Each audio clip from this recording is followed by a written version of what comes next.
three bars. Right here, I'll yes, get out of the way. Hopefully, it won't knock it on top of somebody. Okay. Yeah, it does go on this way, I think. Yes. Okay. Well, we're good. All right. Well, welcome everybody once again, and welcome to everybody who's watching online. Good to have you. We had one or two little technical difficulties, as they say, but I think we're past them. And before we begin, Frank, would you feel comfortable praying us in?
Frank, thank you so much. And once again, welcome. Uh, we are, for those of you who may be joining us, stream. Oops. Sorry about that. I'm supposed to do at least one or two clumsy things so that everybody else who watches this will feel more comfortable about whatever they may feel challenged about. For me, yeah, I'm Captain Klutz here, so hopefully we won't. That's as bad as it gets, and I won't knock anything else down. But we are spending. Uh, it's kind of a mini series that I call Summer in the Psalms, and we're taking one psalm at a time and looking at it. Uh, these psalms, many of them are, compared to the rest of the chapters in the Bible, are can be brief, sometimes very very brief, no more than a few verses. So easy to read them, kind of skim through them, and more often than not, when you do that, you miss something. You miss some of the details that may make these psalms more meaningful for us. So we are today at Psalm 9. If you'd like to turn there in your Bible or your device, Psalm 9. And what I'd like to do is read it all the way through, and then we'll go back and look at it verse by verse and see what's going on here. Psalm 9 has instructions for the director of music or the chief musician. It's to be sung to the tune of the death of the Son. Uh, you're always curious about what those melodies were like because you know you can only imagine. And then who wrote it? Well, it said the inscription here is credits it to David. So here we go. I will give thanks to you, Lord, with all my heart. I will tell of all your wonderful deeds. I will be glad and rejoice in you. I will sing the praises of your name, O Most High. My enemies turn back.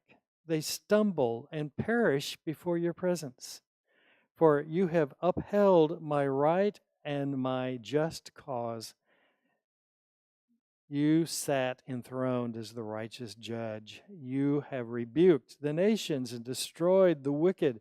You have blotted out their name forever and ever. Endless ruin has overtaken my enemies. You have uprooted their cities. The very memory of them has perished. The Lord shall endure forever. He has established his throne for judgment. He rules the world in righteousness and judges the peoples with equity. The Lord is a refuge for the oppressed, a stronghold in times of trouble. Those who know your name put their trust in you, for you, Lord, have never forsaken those who seek you. Sing praises to the Lord, enthroned in Zion. Proclaim among the nations what he has done. For he who avenges blood remembers them. He does not forget the cries of the afflicted. Lord, see how my enemies persecute me. Have mercy and lift me up from the gates of death, that I may declare your praises in the gates of daughter Zion, and there rejoice in your salvation. The nations have fallen into the pit they have dug. Their feet are caught in the net they have hidden. The Lord is known by his acts of justice. The wicked are ensnared by the work of their hands. The wicked shall go down to the realm of the dead, all the nations that forget God. But God will never forget the needy. The hope of the poor, of the afflicted, will never perish. Arise, Lord. Do not let man triumph. Let the nations be judged in your sight. Strike them with terror, Lord. Let the nations know that they are only but men. Well, let's go back and explore a little bit about what David's writing here. We know that David wrote a lot of these psalms. David wrote his psalms over a variety of time, periods of time, in a variety of situations. Some he wrote on the run, even as he was being pursued by his enemies, fighting battles and so forth. This may be one of them. It's, generally if I'm in a tight situation like that, the last thing that would occur to me would be to sit down and praise the Lord. Maybe if I did that more, I would be a little bit more calm about situations like that. But this is what David does. He writes, I will give thanks to you, Lord. I will praise you with all my heart. I will tell of all your wonderful works. I will be glad and rejoice in you. I will sing the praises of your name, O Most High. Lord, I will not only say nice things about you, but I will say nice things for a reason. I will honor who you are. I will honor your name, meaning I will honor your character. Everything that you are, Lord, I will praise and honor. Going to verse 3. My enemies turn back. They stumble and perish in the sight of your presence. For you have upheld my right and my just cause. You have maintained who I am. You have lifted me up and kept me in that position. You sat enthroned as the righteous judge. Look at the language in verses 5 and 6. You have rebuked the nations and destroyed the wicked. You have blotted out their name forever and ever. Endless ruin has overtaken my enemies. You have uprooted their cities. Even the thought of them, the very memory or mention of them has disappeared. It's more than disappeared, it's perished, it's gone. Look at the phrasing of those two verses. Commentators think that Bible scholars think, most of them anyway, that David is in a world of hurt. He is fighting one battle or the other. We know he was he was he was a fighter. He had to. That was just the situation he was in.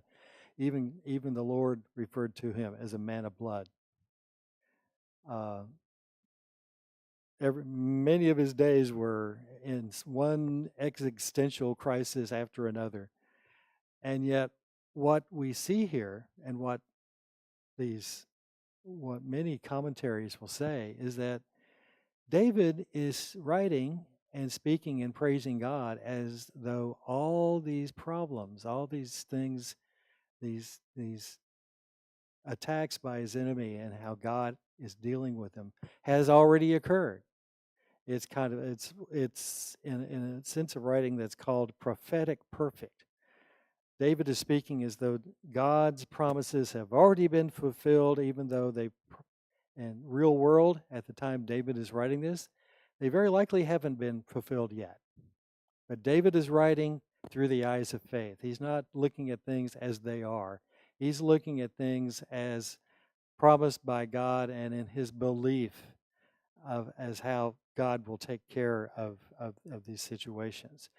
And it's more than just saying, you will rebuke the nations, you will blot out their name, you will uproot their cities. David is writing as though this is already done. You have rebuked, you have blotted out. Even the very memory of my enemies has perished.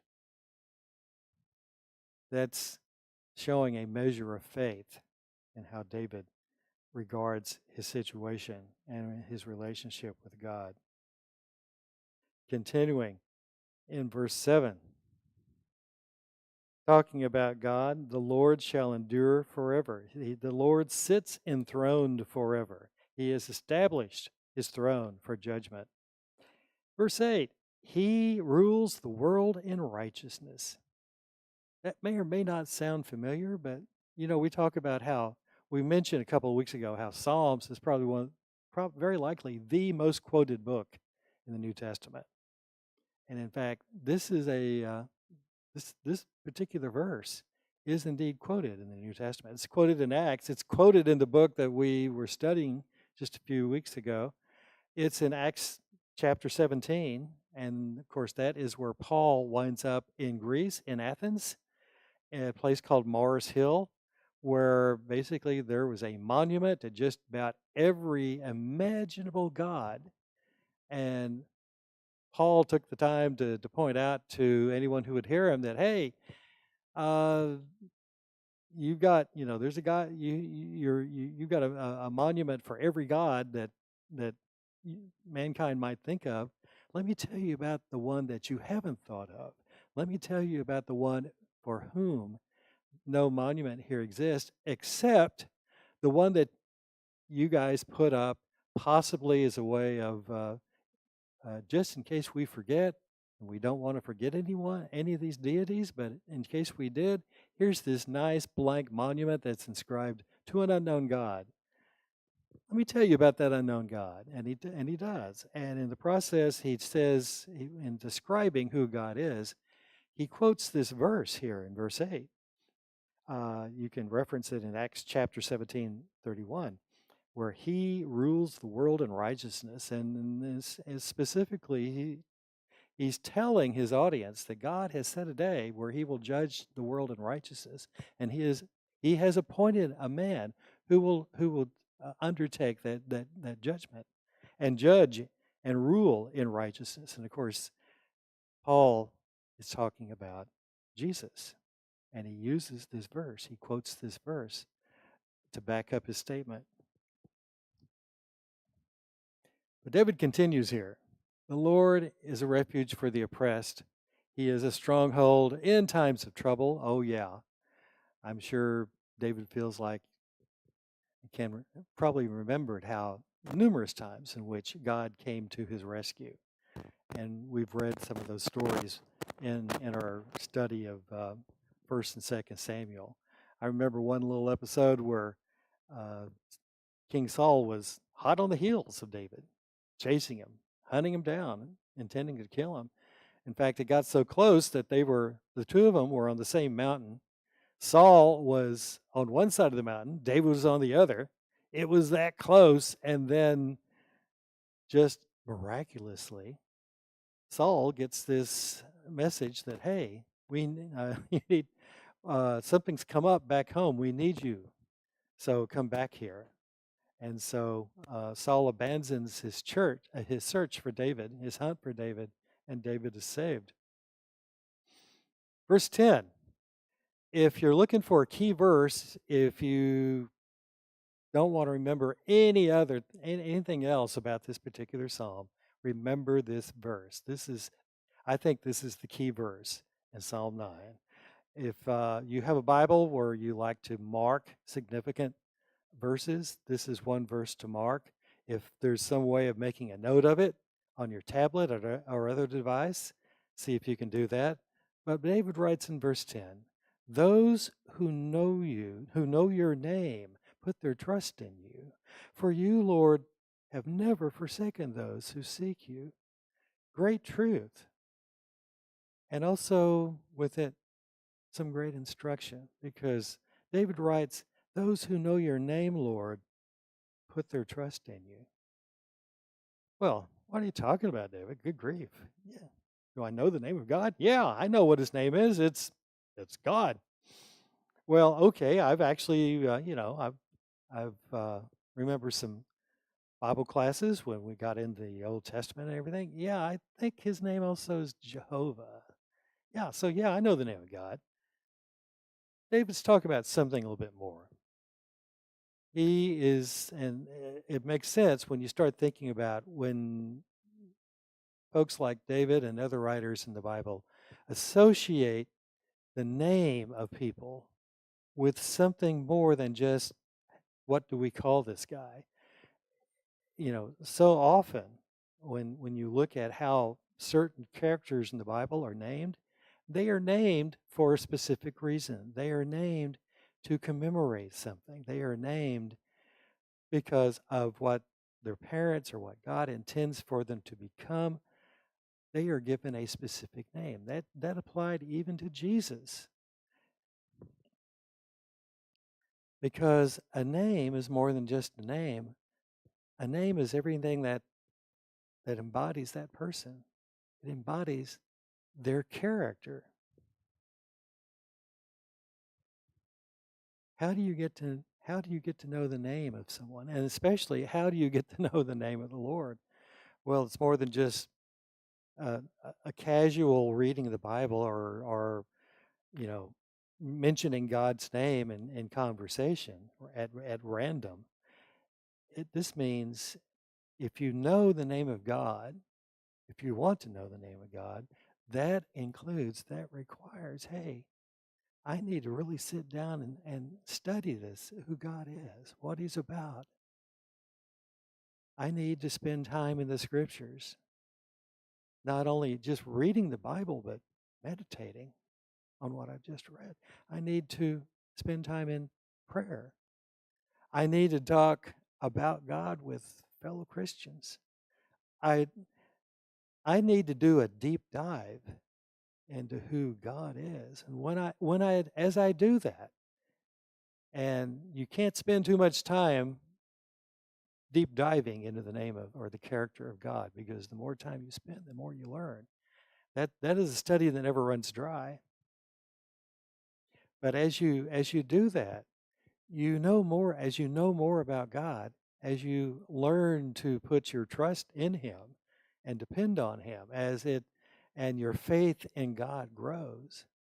That is how you get to know God. And that's how you know his name. That is how you put your trust in him. And that is how you know, as verse 10 says, that God does not forsake those who seek him. Verse 11, sing praises to the Lord who is enthroned in Zion, proclaim among the nations what he's done. For he who avenges blood remembers them. He remembers the humble.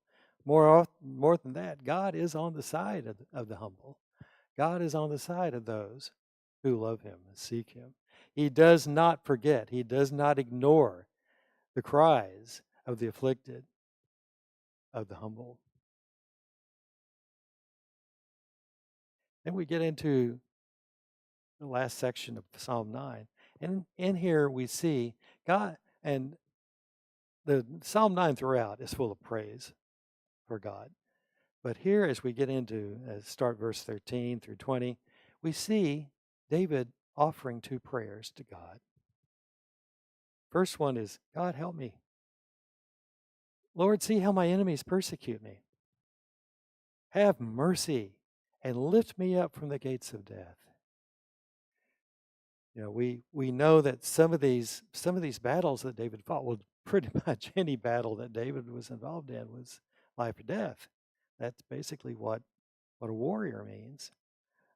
Whether it was fighting Goliath or fighting the Philistines, or escaping from Saul, or fleeing from his son Absalom when Absalom decided that he wasn't going to wait any longer until his dad died to become king. I'll just usurp the throne, take it for myself, and I'll go ahead and kill him and be done with it.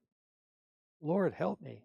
Have mercy on me. Keep me from the gates of death, that I may declare your praises in the gates of daughter Zion, that I may proclaim your praise in the city that you have established as the capital. Daughter Zion, the gates of daughter Zion, that's a reference to Jerusalem. There, Lord, I can rejoice in your salvation. And again, David returns to praise. The nations have fallen into the pit they've dug. Their feet are caught in the net they've hidden. If you'll pardon me, every time I read something like that in the Psalms, I just have a flashback to every Roadrunner and Coyote cartoon I have ever watched. What happens to old Wile E. when he's trying to catch or trap the Roadrunner? He winds up falling in the very trap he creates. You know, something always goes wrong, and it's in most of the cartoons. Uh, it's hilarious. You almost wind up feeling sorry for the coyote. You know, it's like, when will he ever learn? Well, it's kind of like that with the wicked. When will the wicked ever learn that ultimately the, the traps and the plots that they foist on everybody else will eventually come to nothing? The nations have fallen into the pit that they were digging. Their feet are caught in the net they've hidden. The Lord is caught in, the Lord is known by his acts of justice. The wicked are ensnared by the work of their hands, just like in that cartoon. It also points out something that, if you think about it, sometimes the Lord takes the works of the wicked, and he uses these evil works to work out his own plans. It's almost like he's saying, hey guys, thank you very much. I can work with this. Probably not with the outcome that you were anticipating, but yeah, this will suit me just fine. I can do this, I can take care of what I need to do with what you've done. Just step aside and watch. It's there's nothing. There's no one. There's no plan. There's no plot. There's no person who is too big for God to deal with, who can overcome God. One thing to point out here at the end of verse 16, you may see one, possibly two strange words. And one of them you see often when you're reading the Psalms. The first one is Highland, and pardon me because I may be mispronouncing these words. The other one is Selah. Boy, we see Selah a whole lot.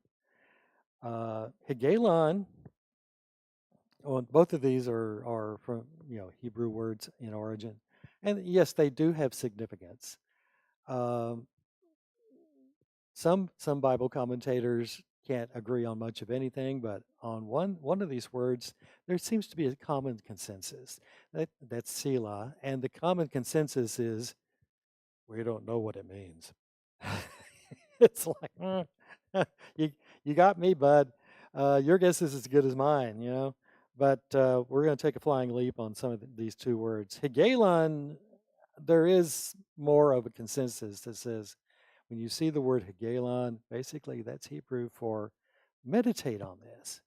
What I've just said is very, very important. Mark it well. Go back and ponder it. And Selah is may actually be kind of an addendum to that, kind of something that says it's a Hebrew word that basically means stop and listen. You know, don't turn your brain off when you're singing this psalm in the assembly. There is meaning in these words that you are repeating. It's more than just repetition. It's there's something that's very, very deep here that yes, this talks about the deeds of David and what David has gone through, but hey, it can be applied to your life. It can be applied to your situation as well. Even if you're not fighting for your life, you may be going through a tense situation. And just as David came through his existential crisis, praising the Lord and succeeding, there is meaning and there is hope in that for you as well, whatever you may be facing. Verse 17, David continues in his shout down of the wicked. He says, the wicked shall be turned into the dead. The wicked shall go down to the realm of the dead, to the grave. All the nations that forget God. And there are any number of nations even today that if they ever had a first name relationship with God, they've forgotten it long ago. Some of them have never had it. And what David is saying here as we get into verse 18 is they may forget God, but God will never forget the needy. The hope of the poor, the hope of the afflicted will never perish. Even though all of us go through situations where we actually we're tempted to, and maybe we have at that time saying, where are you, God? Don't you know what's going on here? Don't you know what I'm having to deal with? And it's, day after day, it's the same old thing, and it's getting worse, and there's no end in sight. God, I need your help, but I don't feel like you're helping. Well, it's not because God has forgotten about you or God is unaware of what's going on. He's very aware. But as we know, God works on his own timetable. And we also know that basically what David is saying here is that the needy shall not always be forgotten, as though God could forget. Essentially, God will deal with injustice and will settle all accounts. Sometimes within our timeline expectations, other things maybe not much longer, or maybe not during our lifetimes. It's I had a mentor that when I would discuss whatever issues or problems I was having at my work in terms of um, what I was trying to do and solutions that I was thinking, and so, the situation basically was just seemed permanent and unresolvable. My mentor would just kind of sigh and she'd say, "This too shall pass." Yes, and they did. They did. I just, in some cases, I just wasn't patient enough, or I didn't get the whole picture. Um, and that's what David is saying here. God, yeah, you may be going through some difficult times right now, but don't never assume that God's not aware of it and that God doesn't care. He does. He is working on his own time, his own timeline, and he will attend to situations. But there's nothing wrong with talking to God about it. That's what part of prayer is about. That's part of that relationship. That's part of getting to know God and what God needs to do and what he intends to do and what he wants you to do. But it's okay to, Lord, help me out here. I got problems here. And that's where we get into, as Psalm 9 closes out those last two verses. We see the second of David's two prayers to God. He says, "Arise, Lord. Do not let man triumph. Do not let him prevail." And this prayer from the lips of the guy who just a few verses earlier was saying, God has not only will prevail, he has prevailed. He has triumphed over my enemies. But still, Lord, I feel like I need some help. Don't let the bad guys, don't let the turkeys win, for lack of, or modern day English. Let the nations be judged in your presence. Strike them with terror, Lord. Let the nations know that they are only men. Yeah. Mankind versus God, not a fair fight, because you know who's going to win. God, because God is God. Well, this is a psalm of even those two prayers, as with the rest of Psalm 9 uh, addresses the issue of faith. Faith involving getting to know the name of God, getting to know His character, uh, deepening your prayer life. I'm the last person who should be considered the authority on prayer. I am not a prayer warrior. I am a prayer wimp. But I'll just leave it to a quotation from James that the ideal standard for praying with faith is that, like David is here, you pray with your eyes open. You pray with eyes of faith. And so God is on it. God is working on the details, and God is working out a solution. James says in chapter 1, verses 6 through 8, when you ask, believe and don't doubt, because the person who doubts should not expect to receive anything from the Lord. Such a person is double-minded and unstable in everything he does. When you pray with that expectation that God is not only listening, God is acting in His own way on His own timetable. Finally, this is not necessarily a messianic psalm. We've talked about how many of the psalms are messianic and that they point to the coming of the Messiah, of ultimately Jesus. But yet, Jesus is in this psalm in at least three ways. Let's go back to verse 8. And of course, this is the one that this is the verse that was quoted by Paul on Mars Hill in Athens. He rules the world in righteousness and judges the peoples with equity. Paul said, "Hey, when David wrote that, he was talking about Jesus, and we know that Jesus will rule and judge the world in righteousness." Look at verse 10. That key verse that we were talking about. Those who know your name put their trust in you. And as we talked about how God is the ultimate character, or knowing the name of God is to know the character of God, know the personality and who He is. Well, Jesus is. We know now that Jesus is the ultimate revelation of the name of the character of God.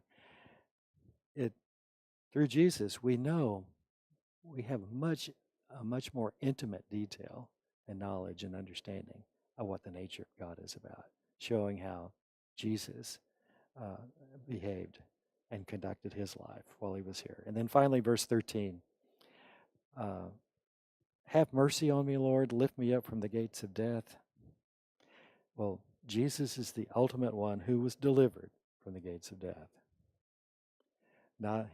He went to the cross and He died, but He rose again, resurrection. He was the first fruits of those who've been granted and enjoy eternal life.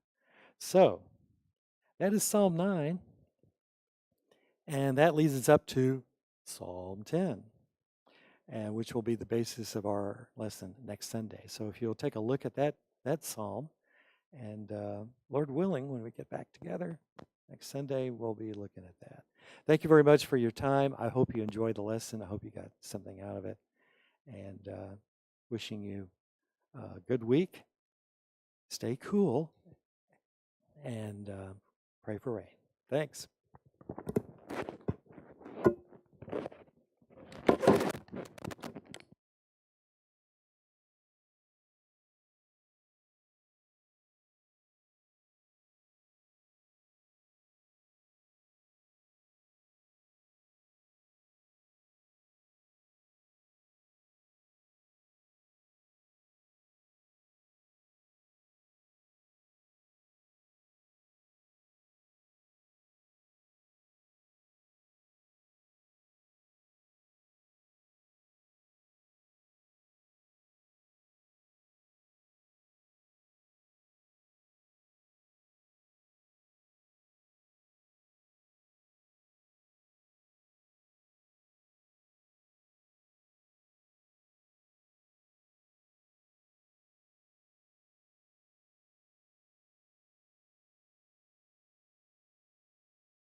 Testing 1, 2.